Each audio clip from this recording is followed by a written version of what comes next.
welcome to Education, Leadership, and Beyond, Surviving and Thriving.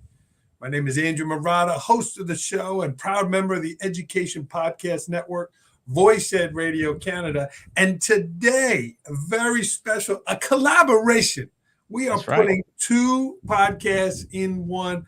I am super proud to collaborate, be a guest on, as well as host Spillin the Tea in Studio D. My friends Darin and Candiss from Arkansas. Welcome, friends. Let's rock and roll.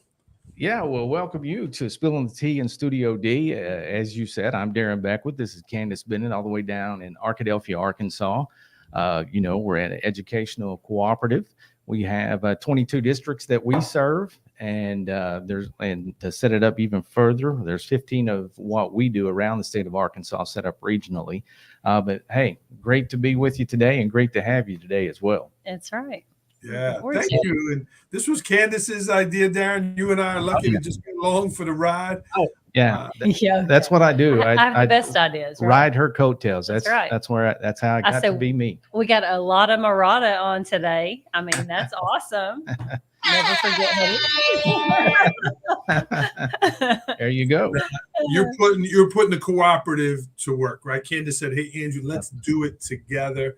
I love it. So we got New York and Arkansas mixed together. So why don't we let you guys start? You could throw the first question out, and we'll roll with it. How's that? Okay, well, I would say, you do leadership a lot on an educational basis, but one of the questions we like to start out with basically is just to get to know you question. I mean, what you do now and how you got there. Mm-hmm. Yeah, cool. Reminds me of my buddy in Illinois, just wrote a book, Becoming Principal, right? How do we become that person who we are? So Darin and Candiss, I was blessed to meet you both this summer. Down at your leadership retreat, but I'm a 20-year principal here in Port Jervis, New York, hour and a half northwest of New York City. Grew up in Staten Island, New York, was a teacher, and I was a hoops guy. I played basketball, which rolled eventually into a refereeing career for 20 years as well. But I moved out of New York City. I live in a beautiful town with one traffic light, and I'm proud to this side represent Port Jervis schools. It's a great community here, again, in Orange County, New York. But I'm an author, I'm a writer, and just one who wants to kind of inspire Darin and Candiss with, inspire other people. We know education needs help, and I'm blessed to be able to do that work now. Yeah. Yeah. Well, just to give you a shout out, our principals loved you when you came and spoke to them. So you did a great job. Well, we're excited to have you. And I'll give you a bigger shout out. We recommended you to another co-op that you were at recently. And he said, well, let me tell you. And I was thinking, oh, God, let it be good. But he said it was great. Said, man, he said the thing that impressed him the most was how engaging you were with some of the curmudgeons in the group. He said folks that normally just sit there and kind of sit and get, said they were actively participating. And he said, in my mind, and I don't disagree with him, he said that just spoke volumes of the type of program that you presented to them. Yep. You've been there, done that. Our friend Mark Taylor and Arch Ford, that was a lot of fun. Hey, I'm working on my Southern accent, man. I'm trying to get the language down there, get the lingo, You got to get that y'all. Yeah. You got to get that y'all down, Andrew. And for y'all too, I'm going to alternate the questions. So Darin, first to you. Again, you're the director there, doing a lot of cool different things. Even this podcast, your background in radio and TV. Right. But what does leadership mean to you? When you dial on the word leadership, what does it mean to you? And then how do you intentionally lead by what those points of leadership mean for you? Right. Well, I like to say it like this. A lot of times, sometimes, leadership is really being the person that is truly willing to go from what if to what the hell, right? Because there's so many people that are held back from, I don't know if I want to blaze that trail or whatever. And not that I'm a trailblazer by any stretch, but I don't mind, being the first guy through the door, right? And then setting it up for the folks around me. As far as my leadership style, what I do intentionally, I really and truly search. And I would say this, probably, I feel like one of the best things that I do is identifying talent. I really believe that. And when I say identify, then not only get a team that's cohesive, right? Picking each other up when we're down. That I used to say, hire good people and get out of the way, until I heard this a year or two ago. Somebody said it this way. They said, you hire great people and you make each other better. You challenge each other. So yeah, he's hired me twice. Yeah. What does that say? Yeah, exactly. Yeah, smart man. Right. Smart man. Yeah. Yeah. But he is very good at that. You are very good at finding good people and just kind of building them up. And for us, it's a work in progress always. I don't expect perfection.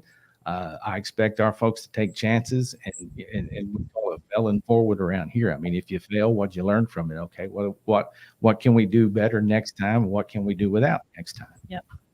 Even there on your shirt, I like that there about purpose.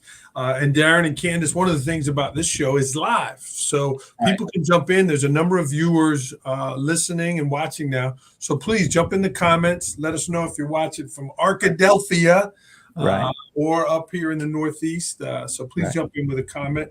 Candiss, how about you? I'll alternate the questions. I like props, Candiss. You know that. I brought them a lot with me. But I'm going to give you a couple wishes, Candiss. I'll give you two, and if you really do well, we'll give you a third. But if I could give you 2 wishes for education, whether it's in Arkansas, New York, nationwide, worldwide, what is it that you would want those wishes to be for education? Well, besides the obvious, which is wish everybody had a boss like you did. True. There is that one, right?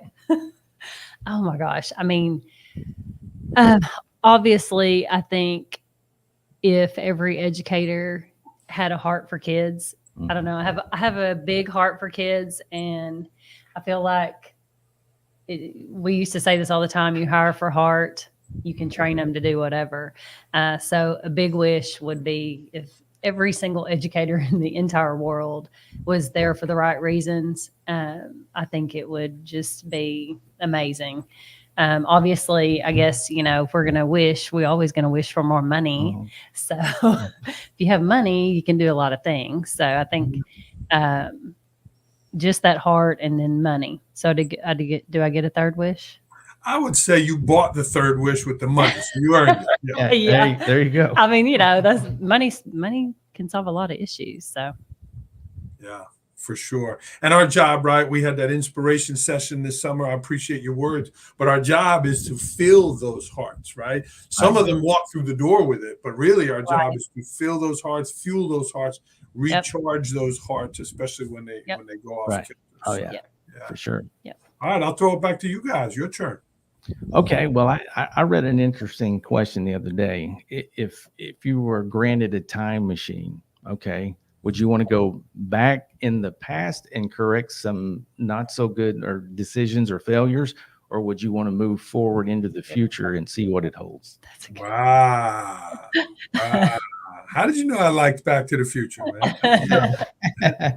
We're all about the same age. Well, I'm going to follow the course of the movie. The movie goes back and then goes forward. And the thing I'd go back for is slavery, the way those people were treated, and why did they just, I'm white, and we're going to own this land, and you're black, and you're not going to receive education. And, imagine if we all started out just people, humans, and we grew into that, watching the history and movies and civil rights. It still just bothers me. And I was been blessed to go down south. I spoke down south this summer in Mississippi, and the principal, the superintendent, she said, well, we have one school over here and there's another one way on the other side of the town.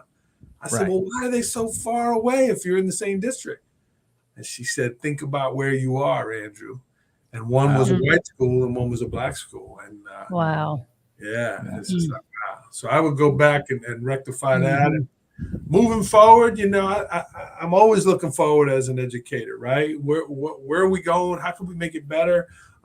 The days of sit and get in education are over. There's a connection. You used the word engagement. Mark Taylor mentioned about engagement. We need to engage kids in a different way. We need to have schools and in a different way, and technology and all of that. So I want to go back Darin, and then I'll go forward. How's that? Okay, that's perfect. That's a great question. I don't know that we want to change some like of our mistakes because we learned so much from some that's of true. our mistakes. But, That's true. I mean, there are a few we might want to go back and change. Get that eraser. Get that eraser, Candiss. I get bullied so much on our podcast. I'm just telling you. It's like, well, that goes to our next question, Darin. Mine to you. When was the time that you actually thought it was a mistake or you thought it was a failure, but it actually wound up working out? It actually was like, oh, okay, that happened for a reason. What's something there for you that you could? Well, I would say, again, I'm a big guy and taking a chance. That's the only way I feel like you truly progress is to be able to take those chances in life and learn as you go. But actually, when a previous district that Candiss and I worked at, I was superintendent. She was an assistant principal, and we were going to go. We were doing at the time some of the out of the box things. We were doing like personalized success plans for kids, and we were one of the few public schools in the state of Arkansas that applied to become a public charter school, right? Which meant we got some funding and it allowed us to get waivers in class sizes and things of that nature. And, the funny thing was people called us crazy. Don't do that. What are you thinking? And like I told somebody one day, I truly believe this. We went from people calling us crazy to just calling us. So again, did we make mistakes along the way? Sure we did. Like one of the first things we thought, well, we're going to start out and start at the high school level. But as we got closer to that application process, we said, you know what, that's where we really need to begin this is at the middle level. And so we picked up our fifth grade through, at the time, 5th through 8th grade and rolled it back down the first charter. And then I think it was 2 years after that, we applied. And once those kids became high schoolers, we were able to roll that into a high school public charter as well. And just afforded so many kids so many opportunities. I can think about, just Toby Craver's class, so many kids that probably wouldn't have exposure. Just the exposure and thought to go into the field. I think it was like a lot of engineering and electrical and just like 3D printing and things like that, and really piqued some kids' interest. And they're on their way and doing great. If they had never been exposed to that, they might not have. But again, a lot of people at the time, they couldn't. I mean, why would you waste your time going down that road? And kids have so much to learn. But again, it was about opportunity and new ways to learn for our kids more than anything. And we've talked about this before. I think if I could go back as a teacher, because I've been a teacher and an administrator, but even as a teacher, to really try to figure out which paths kids need to go. Because, as a teacher, you get so busy and you're worried about your content and everything else, and you're teaching bell to bell. But to really, and I had connections with kids and great relationships, but to seek those kids out and say, I really think that you love working with your hands. Maybe if you thought about these types of careers, just to help kids figure out where they belong in this world. And one of the biggest questions, I remember this vividly. They said, well, why would you want to start with a 5th grader and lock them into a path? And I said, we're not locking anybody in. If they get 2 years down the road and decide, hey, this isn't the path I thought it was, or it's not the path for me, we can absolutely shift gears and change direction. And that was kind of a new process. I mean, we're talking 10, 12, 15 years ago that we were rolling this out. And how it is sometimes in education, it's breaking that routine, Right. Right. Well, I love it. I think that's awesome. And my next question is going to be to Candiss about her passions outside of school. And that's what kids can find. They find that they like it because they got a chance to do it. Early on, when you can find your passions, the things you love, you're golden. Yeah. I being in this role, and even when we shifted to this role, I know Darin, we've discussed this, but we do miss kids because you are not directly impacting kids in our positions. Indirectly, we are impacting hundreds, thousands of kids. If there's things that I can share with administrators that they're going to take and use with all of their students, I mean, that's a huge impact. But I think I still have that passion, to help others. And, I'm not huge on social media, but it has afforded me the opportunity. God's kind of just put some kids in my path that were, former middle school students that quit school and ran into them at Walmart. And, then one had somebody that they knew that had gone to church with me. It's really awesome because I just sit back. I told Darin, it's like God's just lining these kids up. And so, I'm a former math teacher. A lot of people struggle with math.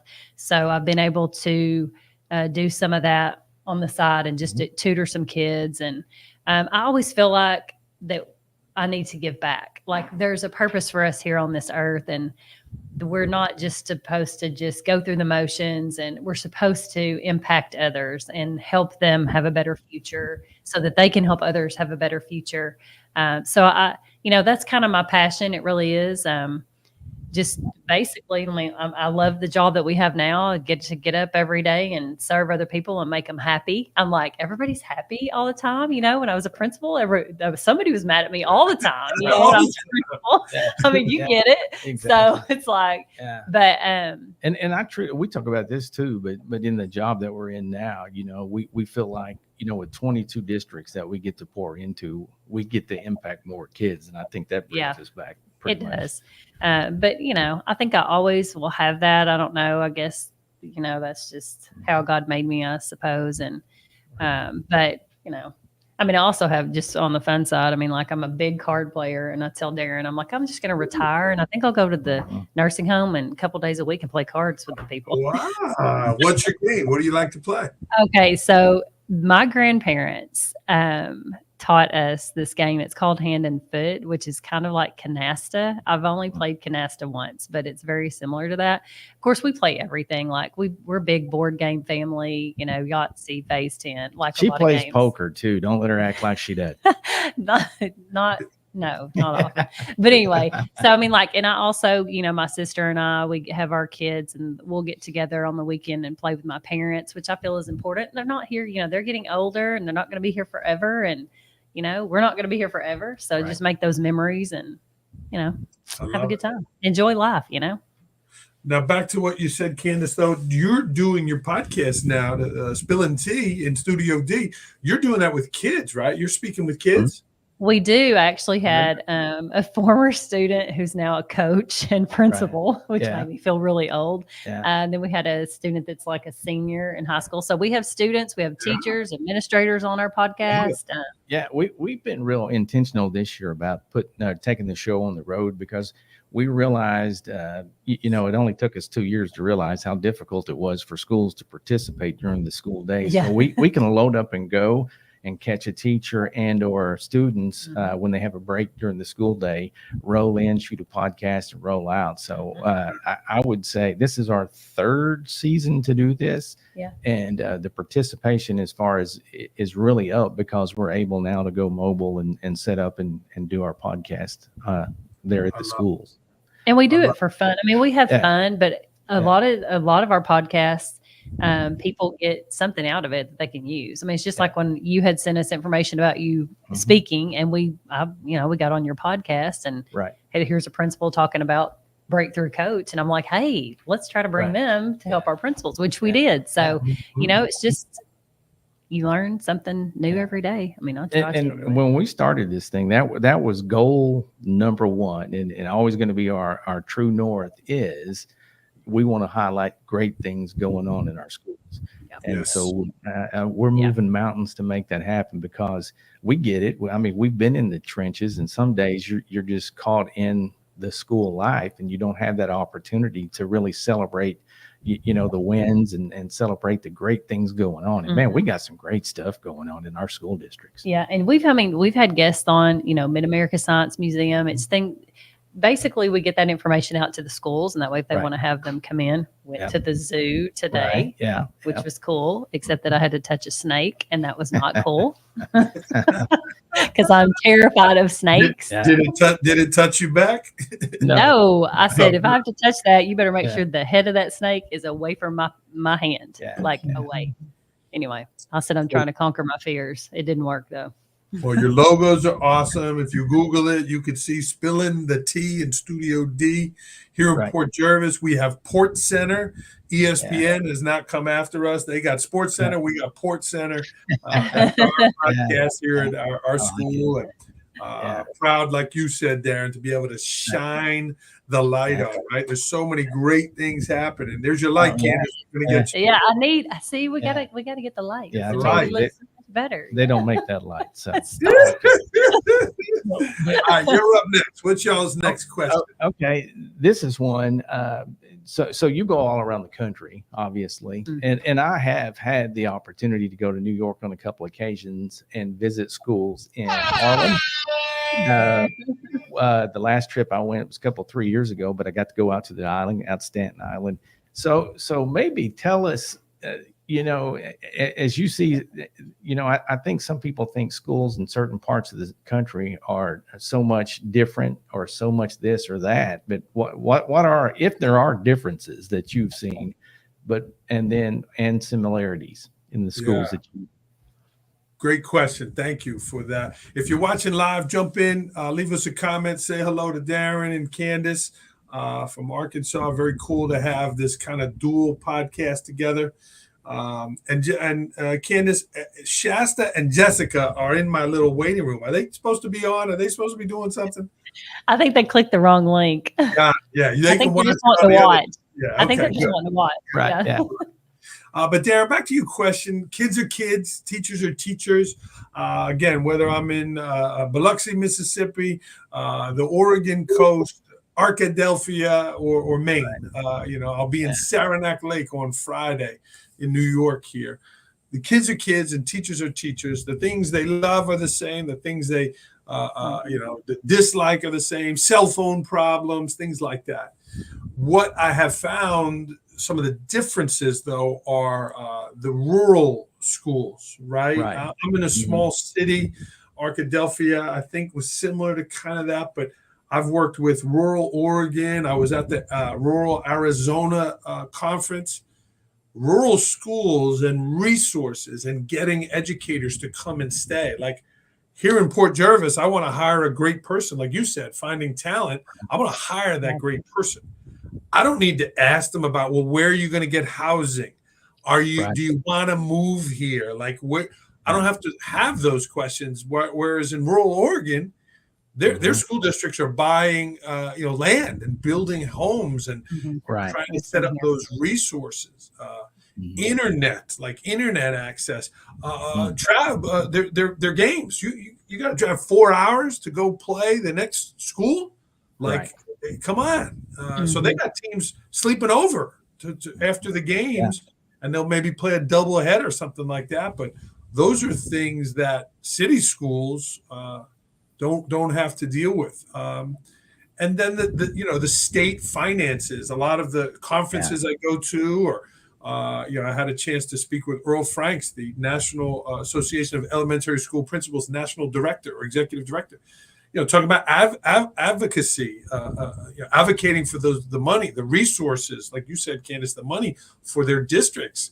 Some states it's a little easier. Other states that they're underfunded and they just can't provide what some of the other schools can.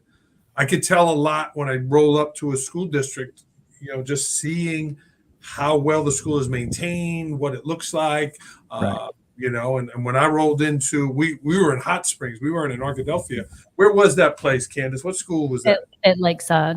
Man, Lakeside. it was Yeah, gorgeous. Like the facilities, the branding. I was like, wow, okay, this is cool. And then you went inside and it was even more gorgeous than it was outside, including that really cool room we were in was pretty cool. So that's what I would say, Darin, is the rural versus city and the struggles they have with that.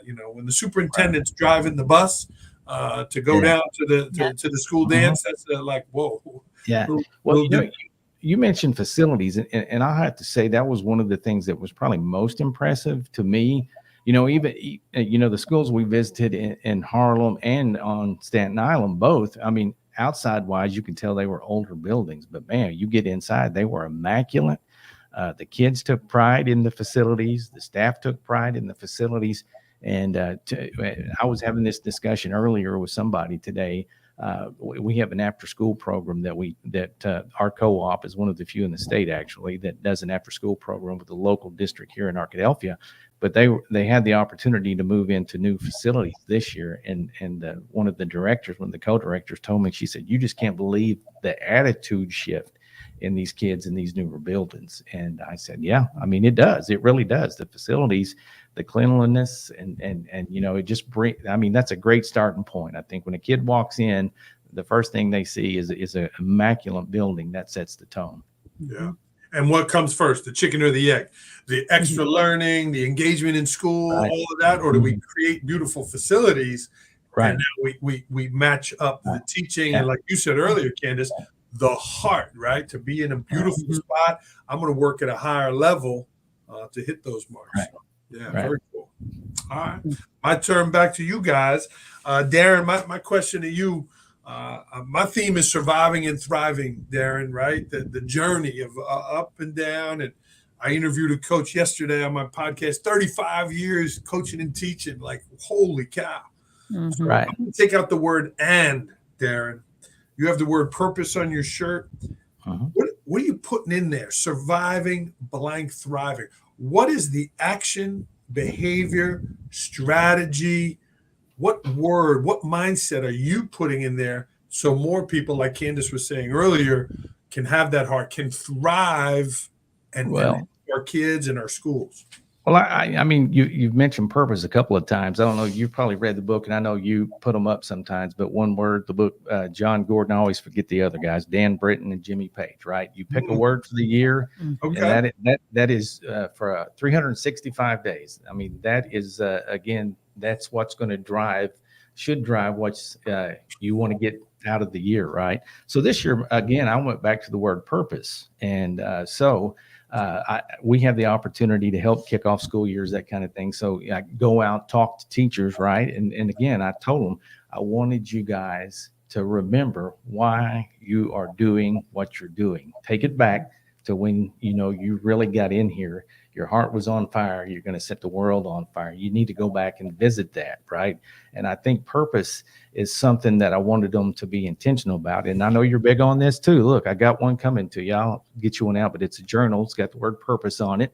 And I know you're big into journaling, right? And I am too. And that came from, I guess, the radio days back when I would work on show prep, right? I'd have a notebook in my bed, in the table beside the bed, different places. And I think at last count, I've got 18 of these things. And my wife's like, "You're driving me nuts." Wow. She's like, and she said, "Why don't you just combine them?" I said, "What a gift it's going to be when I'm dead and gone." You'll stumble up and say, "Oh, here's another one of those dang diaries or journals," But the purpose, I wanted them to, it's a different type color. I wanted them to set it aside.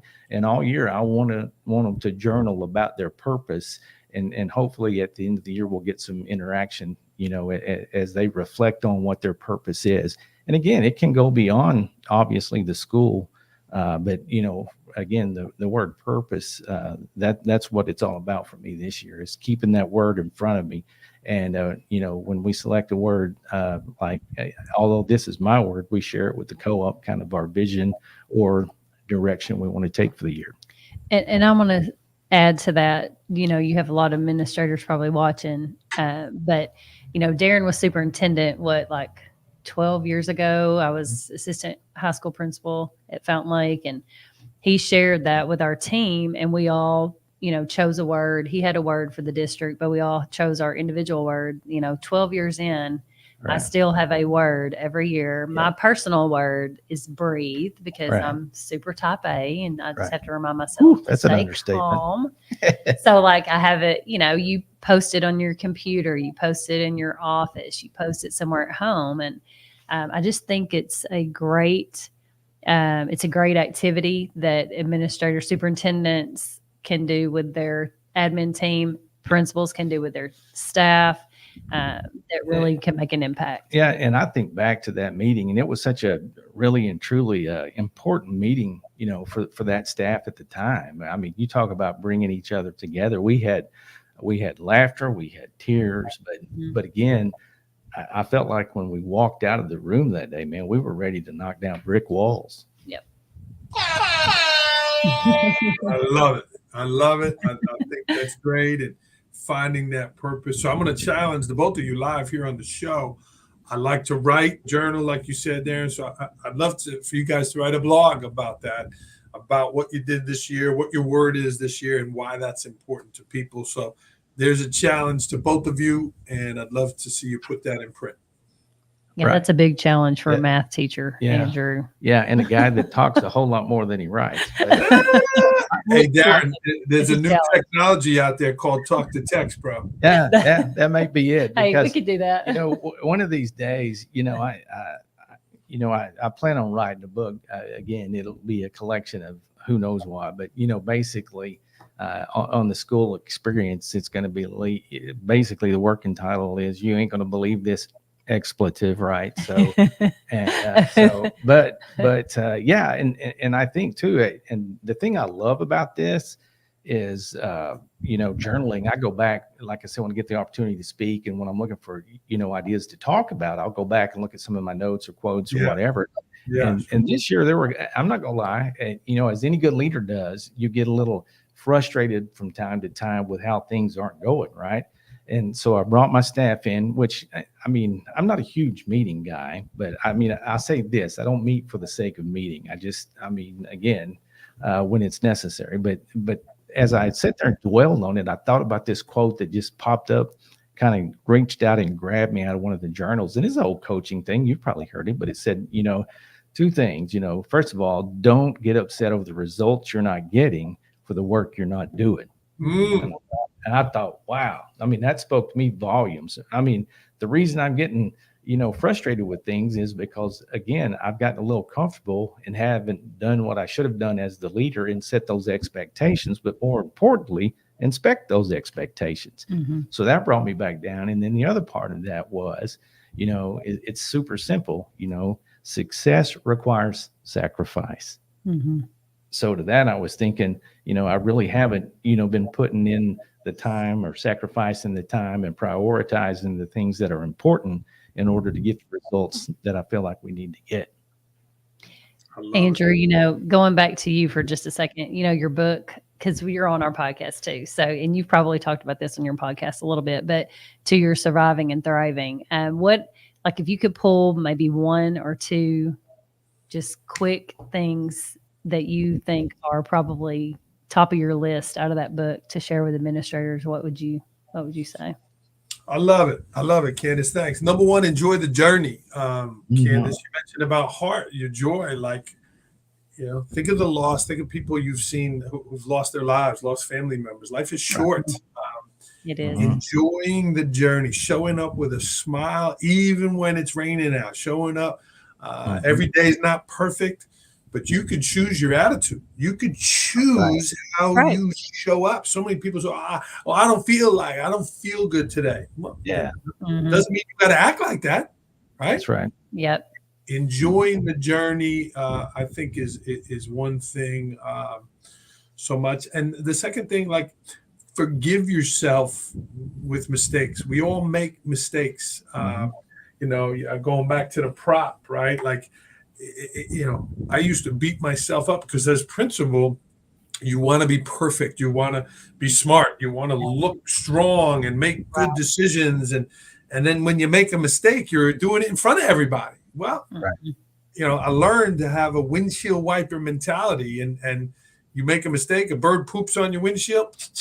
You gotta keep it. You have to be resilient. I wanted to be the most energetic person in the building, and we have some amazing people here that are more energetic, and I love that. But I was determined to be the most resilient person there.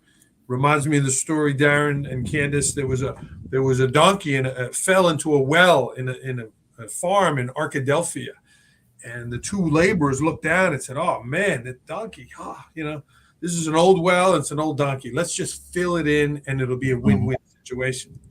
So they started dumping the dirt on, and the donkey started wailing, screaming, and then it stopped. The sound stopped. So they said, "Okay, good. We buried the donkey." But then they heard this scratching. They heard it, and they looked. Every time they threw a shovel of dirt, the donkey shook it off and stepped up. Shook it off and stepped up. Right. The donkey stepped right out of the hole, got dumped on so much. So advice to all those administrators, all those people watching, you got to be resilient, shake it off, and step up, because it's a journey. Yeah. And I think something too that's important. I tell this story a lot too, but honestly, you got to take your job super serious, but you cannot take yourself serious. And here's a story I want to share with you. So Candiss was with me at Fountain Lake. But anyway, we had a situation where it was a super, well, I'll just tell you, it was a teacher that had an inappropriate relationship with a student, right? So the news stations call and say, hey, not when can we come? Hey, we're on our way, right? So long, stressful day after getting through all that stuff. And so I get home with the wife, we turn on the news, and they pop up this picture, and it says Darin Beckwith Fountain Lake School Superintendent, and it's of this guy with a hoodie on and maybe 2 teeth, if that, in his mouth. But so that's how it identified this guy. I told my wife at the time, I said, the only thing missing was his explanation of the tornado and the Marlboro hanging out of his mouth. At that point, it was such a great way to end a stressful day. And I had people from all across the state, quite literally, I thought a couple of them were dead, going, "Oh my God, I saw you on TV. You're looking pretty bad, bud." And I was just like, but that's the truth. You really, in the work that we do, the decisions we make, we're serious, but at the end of the day, don't take yourself too serious. Yeah. Some good advice I always got was, it's the position, not the person. Don't take it personally. That's right. It's the position. So, because I was as a kid, a pleaser, and still for the most part try to please, but then at the end of the day, make a decision, rock on. If you mess up, admit it, ask for forgiveness, and I think people respect you when you do that. If you're, Move on. Yeah, absolutely. Well, I got a couple more for you. This was fun, Candiss. I know you got to go teach church tonight, and I got soccer with my family. So these are rapid fire. I know you're in Arkadelphia and you're going at a different pace than New York, but these are rapid fire questions. Are the two of you ready? We're ready. You got your purpose, Darin. You ready? Yep. Here we go. Here we go. Darin, you mentioned a few books there. What's the last book you read? The last book that I read, woo, man, that's a good one. It's that's the thing. I can't say a book because I've got about 3 going right now, from personal to professional. So I've got to get better at that too. I'm self-diagnosed, but I suffer from ADD in the worst way. I got you, bro. He said rapid fire, Darin. Rapid fire. Give me some titles. Give me the ones you're bouncing around.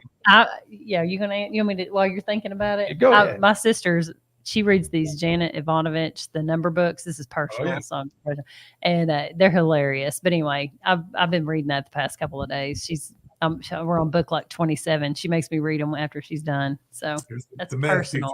Right. See? Well, and the one I would say that I probably read in most recently would be the Granger Smith book, who is a country artist kind of turned pastor. They lost their son in a drowning accident. So anyway, it's those type stories. The real life human interest.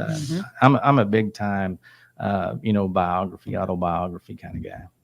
Mark down Darius Rucker. I just finished listening to it. The Life is Short is the name of it. So let's try this again. It's called Rapid Fire. They're quick answers. I'm going to alternate it. Darin failed the first time, so I'll go to this. Bad Boys. What you gonna do? The new Bad Boys movie. So good. There's so many of them. I can't remember. They're old like me now, and it's awesome. Just watched Will Smith making a comeback. Oh yeah. Darin, last concert you went to? Last concert that I went to, went to tons of them. In the radio business, and I'm trying to think. The very last one probably would have been Garth Brooks. The King.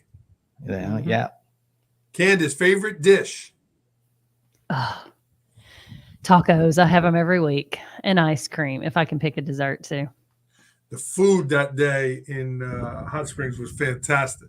Was that Bubba's catfish? It was the catfish. Yes. Oh yeah. You got to have catfish when you come to Arkansas. Yeah. God bless the presenters after lunch. I'm glad I went before. Oh yeah. Yeah. What's the signature dish in your town? We're pizza. You know, New Oh, York. yeah. We're pizza. You know, It's we're good pizza pizza in town. New York. Port Jervis pizza here. Yeah, man, I got them on speed dial. Awesome. Darin, Arkansas is fill in the blank. Arkansas is, a great place to live, a great place to call home, but more importantly, working extremely hard to educate the leaders of tomorrow. Beautiful. Candiss, Rapid Dawson answer. Educational Service Cooperative is fill in the blank. Awesome. Yes. And we could 100%. say your best solution Yep, that's right. Yep. and phenomenal educators that care about other people and are want to serve and help. And we truly have that here. No, Right. that wasn't rapid, but Yeah. that's the Yeah. truth. Yeah, it was, and I saw it. I felt it when I was there. It was a great event there. Darin, favorite place to travel? Favorite place to travel? Well, gosh, we're just, here's what I'll say. We're empty nesters. We, for a couple of years now. So we're just getting back into the swing of going where we want to go. Went to Colorado for the first time this summer. It was great. Loved it. It was like the first week of July on top of the mountain, 42 degrees. Love You Colorado. experienced Arkansas heat and humidity. Oh, yes, so- he did. Hot Springs, baby. He was in the middle of the 100% humidity Yep. when he was there. So Thick. Colorado's very beautiful. thick. Can't breathe. Yeah. Candiss, if you weren't in education, what field would you be in? Not singing, that's for sure. Stop. I don't know. Maybe a pharmacist. I almost switched at one point. My dad was but a then- pharmacist. Oh, cool. Yeah. But and they help people, like you said about Yeah. serving. Yeah. They help people. just- They're more than put pills in the bottle. Yeah, I think educators are called, and I feel like I was called to educate. So Right. Yeah, Darin, a pet peeve of yours? A pet peeve of mine. you have to say one word. That's it. Or two. Candiss, how about that? Hey, you're not supposed to encourage him, Andrew. That was funny. Candiss, a recent victory of yours you want to share? Oh, recent victory. Oh my gosh. I have to share this. Darin and I, this just popped in my head, are the state co-op cornhole champions. Yeah. And Wow. the absolute funniest thing about this, both of us haven't played very much. And I told Candiss, so I said, look, here's the thing. We're going to go out there. We're horrible. We got that, but nobody will out smack talk us. Oh, no. So we got in their head right away. Yeah. There was a team that showed up in cute t-shirts, but we had one of our divisions here at the co-op had gotten us jerseys, matching jerseys. So we come buffaloing out in these matching jerseys. Dawson jerseys. And It then I was leaned awesome. in and said, hey, if we're going to wear these jerseys, we better come through. Yeah. So we won.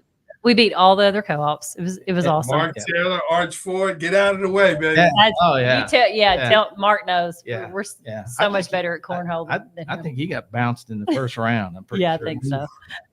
All right, one more for you guys. You throw one more at me, and then we'll wrap this bad boy up. How's that? Okay.